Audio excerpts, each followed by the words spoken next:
Bismillahirrahmanirrahim. Assalamualaikum warahmatullahi wabarakatuh. Alhamdulillahi rabbil alamin. Wal akibatu lil muttaqin.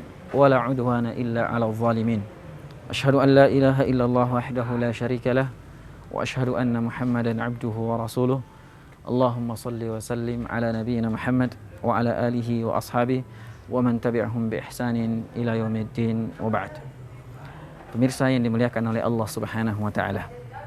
Sahabat Rasulullah Sallallahu Alaihi Wasallam adalah sahabat yang sangat beruntung, manusia yang sangat beruntung karena hidup bersama dengan Rasulullah SAW yang telah mendapatkan nasihat dan wasiat dari Rasulullah Sallallahu Alaihi Wasallam. Namun kita sebagai umat Rasulullah SAW, walaupun ditakdirkan untuk tidak menjadi sahabat Rasulullah, namun kita berharap dengan mengikuti dan mengetahui nasihat-nasihat Rasulullah SAW yang telah diberikan kepada para sahabat, menjadikan kita juga termasuk orang-orang yang ikut bersama dengan mereka. Allah Subhanahu wa taala berfirman, "Was-sabiqunal awwaluna minal muhajirin wal ansar walladzina ittaba'uuhum bi ihsan radhiyallahu anhum wa radu an." Orang-orang yang telah pertama kali masuk Islam dari kalangan kaum muhajirin dan ansar, dan orang-orang yang mengikuti mereka dengan kebaikan. Dan semoga kita semua termasuk orang-orang yang mengikuti kaum muhajirin dan kaum ansar yang telah mendapatkan keridhaan dari Allah Subhanahu wa taala. Para sahabat Nabi sallallahu alaihi wasallam adalah orang yang paling segera mendapatkan nasihat dari Rasulullah SAW. Orang yang selalu datang kepada Rasulullah SAW untuk meminta nasihat, dan Rasulullah SAW menasihati mereka sesuai dengan keadaan mereka. Maka di antara sebab perbedaan nasihat yang diberikan kepada sahabat Rasulullah SAW disebabkan karena memang perbedaan kondisi dan keadaan yang bertanya. Terkadang kita mendapati nasihat Rasulullah SAW kepada salah seorang sahabatnya, la taghdab, jangan pernah marah atau jangan suka marah.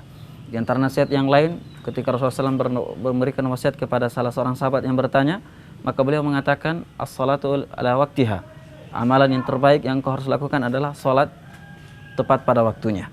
Begitu pula dengan sahabat-sahabat yang lainnya yang Rasulullah SAW selalu berikan nasihat kepadanya.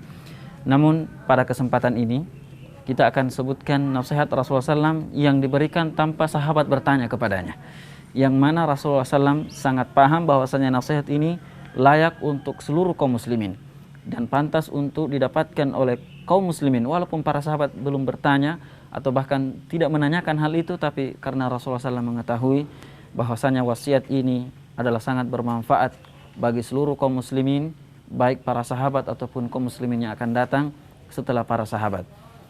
Maka Rasulullah SAW dalam hadis Abi Hurairah radhiyallahu taala yang diriwayatkan oleh Abi Daud dan Ahmad, Rasulullah SAW bertanya kepada para sahabatnya, man ya'khudhu anni haula'il kalimat. Dalam riwayat yang lain 5 kalimat. Siapa yang ingin mengambil dariku 5 wasiat, 5 kalimat, 5 pesan, 5 nasihat yang Rasulullah SAW akan ambil, yang akan berikan, ya'mal bihinna, dan mereka melakukan kelima wasiat ini, kelima nasihat ini. Au yu'allim man ya'lam, au yu'allim man ya'mal bihinna, atau dia mengajarkan kepada orang-orang yang akan mengamalkan 5 nasihat itu. Maka ketika Rasulullah SAW menyampaikan hal ini di hadapan para sahabatnya, maka Abu Hurairah radhiyallahu taala an, di antara sahabat yang paling bersegera dalam melakukan kebaikan, di antara sahabat yang cepat-cepat ingin melakukan dan mengambil nasihat dari Rasulullah SAW ini, berdiri dan mengatakan, saya ya Rasulullah SAW yang akan mengambil nasihat itu. Maka Rasulullah SAW menyuruhnya ke depan dan mengambil tangannya, memegang tangannya. Dan ini juga tentunya adalah di antara cara memberikan nasihat yang baik, adalah ketika kita memberikan nasihat kepada orang yang kita nasihati dengan menyentuhnya. Tentunya bagi sesama jenis. Adapun yang lawan jenis kalau bukan mahram tentunya dilarang dalam syariat kita. Tapi di dalam memberikan nasihat, bersentuhan langsung kepada orang yang kita akan nasihati, memberikan motivasi tersendiri dan memberikan makna tersendiri, dan bahkan nasihat itu akan menyerap ke dalam hatinya. Sebagaimana dalam nasihat-nasihat Rasulullah SAW yang lainnya, ketika misalnya ada seorang pemuda yang datang kepada Rasulullah SAW minta izin untuk berzina, maka Rasulullah SAW mengatakan, apakah engkau ridha ibumu juga dizinahi sama orang lain? Apakah engkau ridha putrimu, bahkan saudara perempuanmu dizinahi oleh orang lain, atau bibimu, tantemu dizinahi oleh orang lain? Maka pemuda itu mengatakan, saya tidak mau ya Rasulullah. Maka begitu pula Rasulullah SAW mengatakan, maka begitu pula dengan wanita-wanita lain. Dia tidak mau keluarganya dizinahi oleh orang lain. Oleh karenanya ketika hal itu telah disampaikan oleh Rasulullah, maka sahabat ini mengatakan kepada Rasulullah, ya Rasulullah, kalau begitu doakan saya agar saya tidak mencintai yang namanya perzinahan. Maka sebenarnya Rasulullah SAW bisa saja langsung berdoa, dan bahkan diantara sunnah dalam berdoa adalah mengangkat tangan. Tapi Rasulullah SAW ingin membuat orang ini lebih memahami dan memaknai nasihat Rasulullah SAW dan doa Rasulullah SAW, maka beliau meletakkan tangan Rasulullah SAW yang mulia di atas dada sahabat itu dan mendoakan kesucian kepadanya. Dan dia pun mengatakan setelah didoakan, tidak ada amalan yang paling saya benci dibandingkan dari perzinahan tadi. Padahal dia datang kepada Rasulullah SAW untuk minta izin berzina. Maka begitu pula Rasulullah SAW ketika ingin menasihati Abu Hurairah, memberikan wasiat kepada Abu Hurairah, maka beliau mengambil tangannya dan memegangnya, bahkan menghitungnya dengan tangan Abi Hurairah radhiyallahu taala an. Nasihat yang disampaikan oleh Rasulullah SAW ada 5 dalam hadis yang mulia ini. Yang pertama, Rasulullah SAW menyatakan, ittaqil maharim takun a'badan nas, warda bima qasamallahu lak takun aghnan nas, wahsin ila jarik takun mu'mina, wa ahib lin nasi ma tuhibbu li nafsik takun muslima, wala tukthirid dhahik fa inna kathratad dhahik tumitul qalb. Artinya, yang pertama, ittaqil maharim takun a'badan nas. Jauhi yang haram, tinggalkan sesuatu yang diharamkan oleh Allah Subhanahu wa taala. Segala hal yang diharamkan oleh Allah Subhanahu wa taala jauhi, tinggalkan. Kemudian maka engkau akan menjadi a'badan nas, manusia yang paling abid, manusia yang paling baik ibadahnya kepada Allah Subhanahu wa taala. Yang kedua, warda bima qasamallahu lak. Ridha, rela, ikhlas dengan apa yang Allah Subhanahu wa taala telah bagikan dan telah berikan kepada kita dari dunia ini. Maka engkau akan menjadi aghnan nas, manusia yang paling kaya, manusia yang paling puas dengan apa yang Allah Subhanahu wa taala berikan kepada kita. Kemudian yang ketiga, wahsin ila jarik takun muslima, takun mu'mina. Berbuat baiklah kepada tetanggamu, maka engkau akan menjadi orang yang beriman. Dan yang keempat, wa ahib li ghairin nasi ma tuhibbu li ghairi. Cintailah untuk manusia sebagaimana engkau mencintai untuk dirimu sendiri. Dan yang kelima, wala tukthirid dhahik, dan jangan banyak tertawa, fa inna kathratad dhahik tumitul qalb. Karena banyak tertawa membuat hati itu mati. Pemirsa yang dimuliakan oleh Allah Subhanahu wa taala, 5 nasihat ini sangat berharga dan sangat penting untuk kita miliki dalam jiwa kita dan kita amalkan. Nasihat yang pertama, ittaqil maharim takun a'badan nas. Ketika Anda ingin menjadi manusia yang paling beribadah kepada Allah Subhanahu wa taala, maka ittaqil maharim. Jauhkan diri Anda dari apa yang diharamkan oleh Allah Subhanahu wa taala. Al-maharim, apa-apa yang diharamkan oleh Allah Subhanahu wa taala, dan bahkan termasuk yang disebut dalam makna dalam hadis ini adalah al-kabair, yaitu dosa-dosa besar, yang maknanya adalah segala perbuatan kesalahan yang akan mendapatkan balasan yang sangat pedih di akhirat kelak nanti. Dan dalam Al-Quran Allah Subhanahu wa taala menyatakan, in tajtanibu kaba'ira ma tunhauna an nukaffir ankum sayyi'atikum. Kalau kalian menjauhi al-kabair, dosa-dosa besar, maka Allah Subhanahu wa taala akan mengampuni dosa-dosa kalian dan akan memasukkan kalian ke dalam surga Allah Subhanahu wa taala. Ternyata ketika kita ingin menjadi seorang hamba yang paling baik beribadah kepada Allah Subhanahu wa taala, bukan dengan sekedar melakukan ibadah, tapi juga dengan meninggalkan maksiat. Ada orang yang ibadahnya Masya Allah alaih, salat malamnya, salat berjamaahnya, puasanya, dan amal-amal ibadah yang lainnya dia lakukan semua. Tapi ketika tergoda dengan sebuah kemaksiatan, tergoda dengan sebuah syahwat, dia tidak bisa meninggalkan. Maka ketahuilah orang yang seperti ini tidak termasuk orang a'badan nas, tidak termasuk orang yang paling baik ibadahnya kepada Allah Subhanahu wa taala.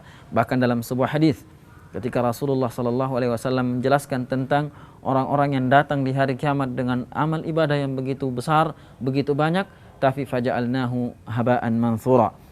Namun Allah Subhanahu wa taala menjadikannya haba'an manthura, bagaikan debu yang ditiup angin. Disebabkan karena sebagaimana penjelasan Rasulullah SAW, dia adalah dari golongan kita, orang yang paling bagus agamanya, bagus sholatnya, ibadahnya. Namun ketika dia sendiri, ketika dia berhadapan dengan kemaksiatan dalam keadaan kesendirian, dia pun melanggarnya. Dia merusak kehormatan Allah Subhanahu wa taala ketika dia dalam keadaan sendiri.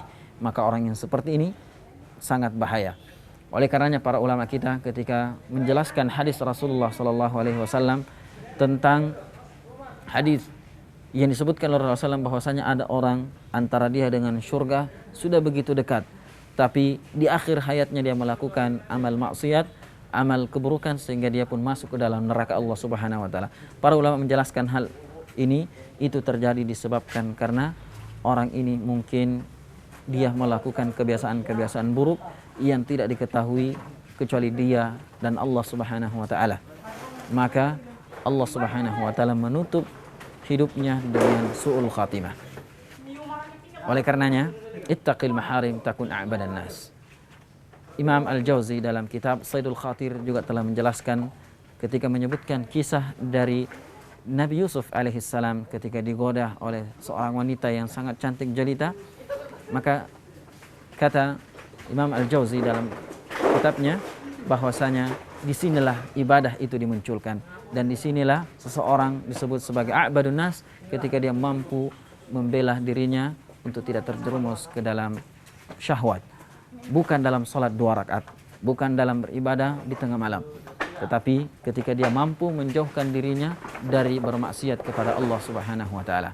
Maka inilah ciri khas orang yang a'badun nas, orang yang paling baik ibadahnya kepada Allah Subhanahu wa taala. Kemudian nasihat yang kedua, warda bima qasamallahu lak takun aghnan nas. Puaslah, ridolah dengan pemberian Allah Subhanahu wa taala, maka engkau akan menjadi manusia yang paling beruntung, manusia yang paling kaya, manusia yang tidak merasakan kesengsaraan. Dan Allah Subhanahu wa taala telah menasihatkan kita, wala tamuddanna 'ainaika ila ma matta'na bihi azwajan minhum zahratal hayatid dunya linaftinahum fih. Jangan pernah engkau melihat, jangan pernah engkau melemparkan pandanganmu kepada orang-orang yang telah kami berikan kepadanya kenikmatan dari dunia ini, baik itu berupa istri yang cantik, berupa keduniaan yang begitu mewah. Linaftinahum fih, yang mana kami akan menguji mereka dengan harta itu. Allah Subhanahu wa taala melarang kita untuk melihat kepada orang-orang yang lebih di atas dari kita dari segi harta. Sebagaimana Rasulullah SAW juga telah melarang kita untuk tidak melihat orang yang lebih di atas kita dari segi dunia.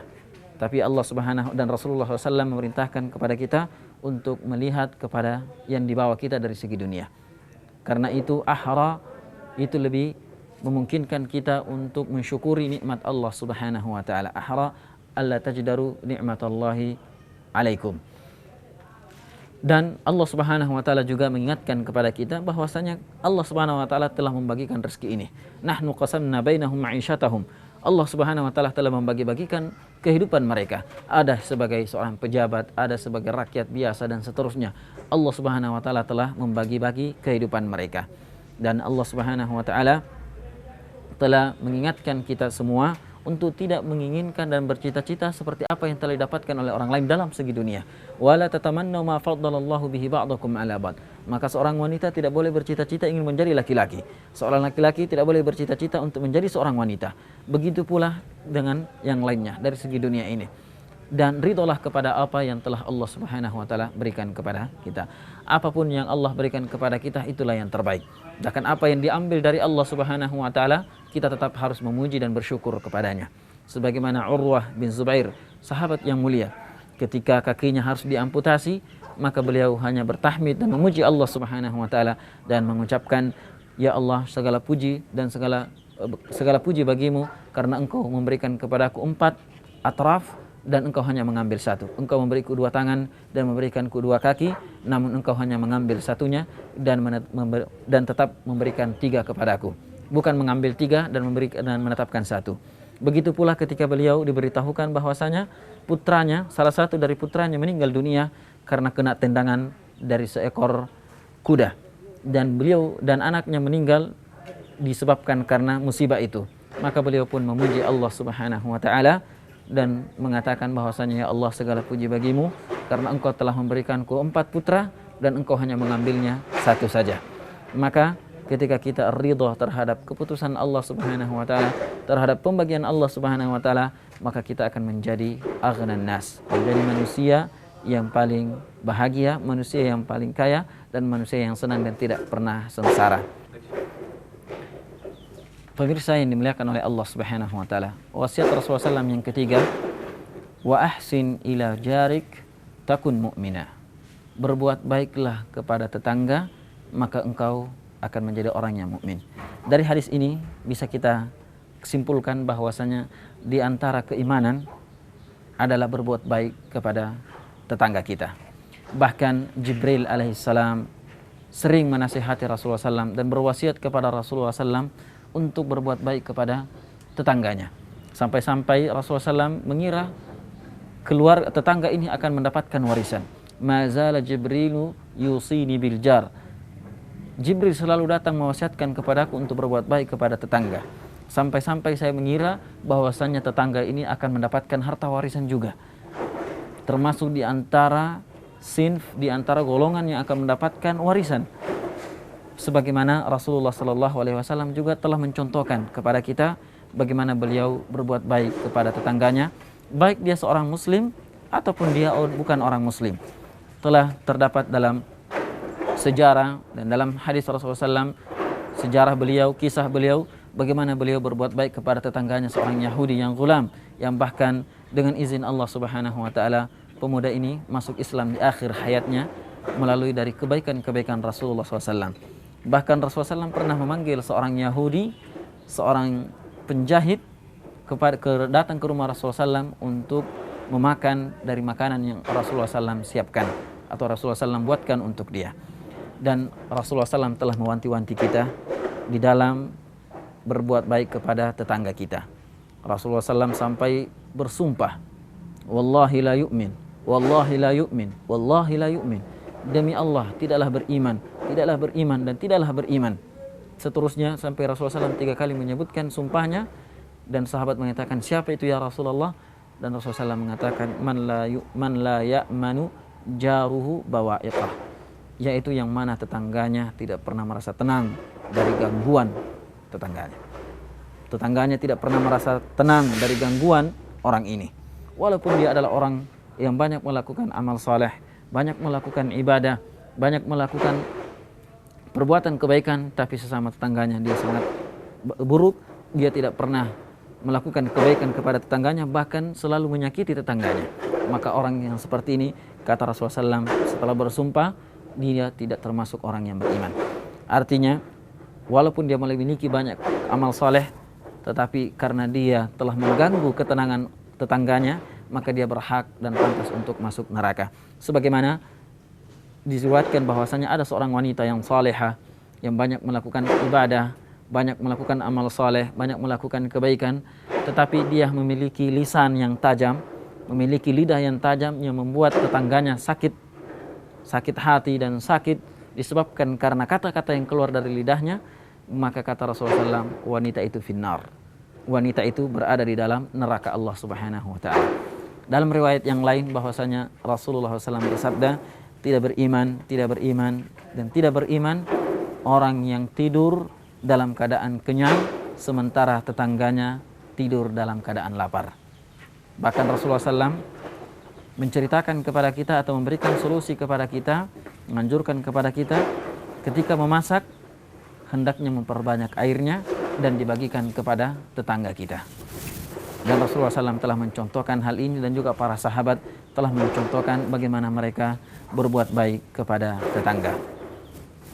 Pemirsa yang dimuliakan oleh Allah Subhanahu wa taala, kemudian yang keempat di antara wasiat Rasulullah SAW yang diwasiatkan kepada Abi Hurairah radhiyallahu taala an adalah ahib linnas ma tuhibbu li nafsik. Cintailah untuk manusia sebagaimana engkau mencintai dirimu. Dan ini tentunya sosial atau pribadi yang memasyarakat, pribadi yang memperhatikan orang-orang yang ada di sekitarnya, memperhatikan manusia. dia mencintai apa yang ada pada manusia sebagaimana mencintai dirinya sendiri. Dia mencintai apa yang kalau hal itu baik pada dirinya, maka dia menginginkan hal itu juga ada pada orang lain. Ketika dia mencintai hidayah ada dalam dirinya, maka dia mencintai kalau hidayah itu juga sampai kepada orang lain. Ketika dia mencintai dirinya menjadi orang yang baik, orang yang berberkah, maka dia juga mencintai orang lain bisa berberkah dan bisa berbuat baik. Maka orang yang seperti ini, dia akan menjadi muslimah. Dia akan menjadi orang yang paling baik keislamannya. Ketika dia mencintai orang lain sebagaimana mencintai dirinya. Dan ketika dia mencintai orang lain, maka dia tidak akan pernah menyakitinya. Sebagaimana dia tidak akan pernah menyakiti dirinya sendiri. Dan inilah makna Islam. Dan inilah makna keselamatan. Dan inilah makna salam kita ketika bertemu dengan sesama kaum muslimin untuk mengucapkan salam. Artinya orang itu saya tidak akan sakiti, saya tidak akan ghibah, saya tidak akan mengunjing dan seterusnya, saya tidak akan membongkar aibnya, saya tidak akan mengutarakan kekurangannya, sebagaimana saya tidak mensukai hal itu terjadi pada diri saya. Dan inilah orang muslim yang sejati, ketika dia mampu mencintai apa yang dimiliki orang lain sebagaimana dia mencintai dirinya sendiri. Kemudian pemirsa yang dimuliakan oleh Allah Subhanahu wa taala, yang terakhir dari nasihat Rasulullah sallallahu alaihi wasallam adalah wala tukthirid dhahik. Jangan pernah atau jangan banyak tertawa. Fa inna kathratad dhahik tumitul qalb. Karena banyak tertawa dapat mematikan hati. Tentunya dalam syariat kita ketawa tidak dilarang. Bahkan Rasulullah SAW biasa ketawa dan biasa tersenyum. Bahkan Nabi Sulaiman alaihissalam di dalam Al-Quran disebutkan fatabassama dhahikan min qawliha. Dia tersenyum dan juga tertawa setelah mendengarkan perbincangan antara si semut. Ketawa dalam Islam tidaklah tercelah, bahkan dia mamduh. Tapi yang tercelah dan yang bisa mematikan hati adalah banyak tertawa. Artinya sedikit-sedikit, dan dia sedikit-sedikit ketawa, dan dia hanya menyukai sesuatu yang membuat ketawa. Dia menghadiri ceramah yang kalau ceramahnya semuanya diisi dengan canda dan ketawa. Dia menonton sesuatu yang sebuah sifatnya membuat dia tertawa atau hiburan yang membuat dia tertawa terus. Namun dia tidak lagi kembali kepada Al-Quran, tidak membaca Al-Quran yang membuat hatinya sedih, yang membuat hatinya dan matanya menangis karena Allah Subhanahu wa taala. Orang yang seperti ini akan dikatakan oleh Allah Subhanahu wa taala falyadhaku qalila walyabku katsira. Hendaknya dia seharusnya banyak menangis dan sedikit tertawa. Sebagaimana Rasulullah sallallahu alaihi wasallam juga telah menjelaskan kepada kita semua, seandainya kalian mengetahui apa yang saya tahu, seandainya kita semua mengetahui apa yang diketahui oleh Rasulullah sallallahu alaihi wasallam, la dhahiktum qalila wa la bakaitum katsira. Kalian akan sedikit tertawa dan banyak menangis.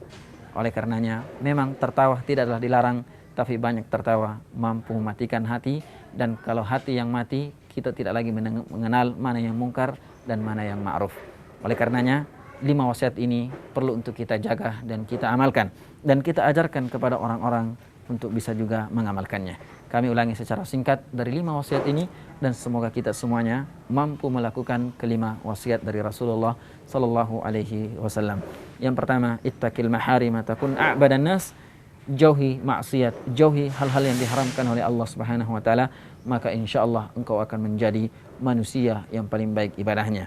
Warda bima qasamallahu lak takun aghnan nas. Ridha dan terima apa yang telah Allah Subhanahu wa taala bagikan, apa yang telah Allah Subhanahu wa taala tetapkan, maka insyaallah engkau akan menjadi manusia yang paling kaya.